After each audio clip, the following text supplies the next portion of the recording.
Hai, saya Dr. Vignesh Kanagabasan, pakar perunding kanan intervensi kardiologi Hospital Utama Apollo, Greens Road. Hari ini saya ingin bercakap tentang kepentingan angioplasti primer dalam menyelamatkan nyawa pada pesakit yang mengalami serangan jantung serta pesakit yang mempunyai beban kalsium yang tinggi dan mengalami penyumbatan kritikal. Bagaimana teknologi baru telah muncul dalam angioplasti yang boleh merawat pesakit serta menjadikan mereka lebih baik. Pertama sekali, serangan jantung adalah satu masalah yang sangat penting dalam kehidupan seharian.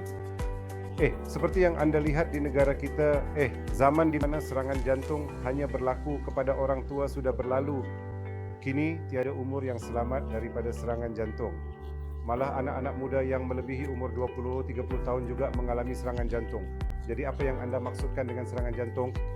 Serangan jantung adalah 100% penyumbatan arteri yang menuju ke jantung.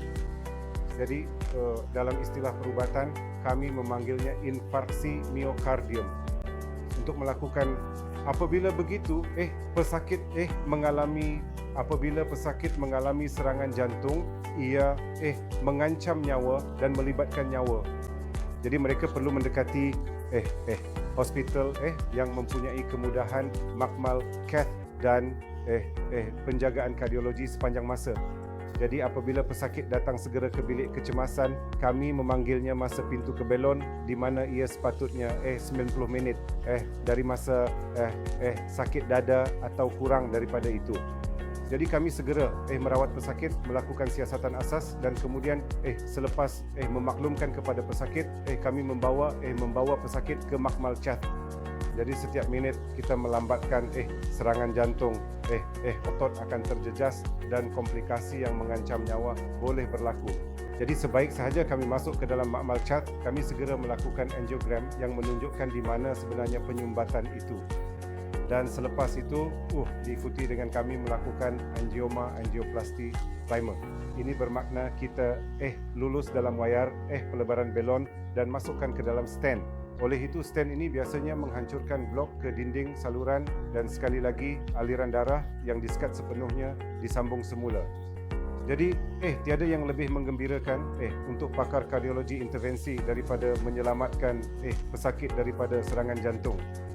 Selain daripada angioplasti primer, terdapat satu lagi kumpulan pesakit yang secara elektif datang untuk angioplasti dan mereka sesetengah warga emas mempunyai arteri yang sangat berkapur yang bermaksud terdapat pemendapan kalsium di lapisan dalam arteri. Jadi pesakit-pesakit inilah yang memerlukan teknologi terkini dalam bentuk kita mempunyai banyak peranti yang boleh mengubah plak, mengurangkan beban kalsium dan kemudian kita boleh memasang stent. Jika kita tidak menggunakan teknologi-teknologi ini, apa yang boleh berlaku ialah kita boleh melakukan angioplasti secara rutin. Tetapi stent, jika ia tidak mengembang dengan secukupnya, pesakit boleh kembali dengan restenosis atau bahkan trombosis stent. Jadi di Apollo, saya pakar dalam merawat pesakit-pesakit seperti ini di mana kami menggunakan kemudahan panduan image dalam bentuk EVUs, ultrasound intravascular atau tomografi koheren optik yang seperti kateter yang mempunyai kamera di dalamnya dan kami masukkan ke dalam dan kami boleh melihat di mana kalsium berada dan anatomi arteri boleh dikenal pasti. Selepas itu kita boleh buat kemudian kami mempunyai pelbagai plak pengubah suaian atau peranti pengubah suaian kalsium seperti memotong belon tekanan tinggi, belon tidak patuh. Kemudian kami mempunyai alat pemotong kalsium seperti kami mempunyai alat pemutar dan kami mempunyai arteri orbital serta lithotripsy intravaskular, IVL kita panggil. Jadi semua ini peranti yang saya pakar dan kami melakukannya di Apollo di mana kami mengubah suai plak. Selepas itu kami membalun lesi dan kemudian kami menghantar stent selepas melebarkan stent dan keluar.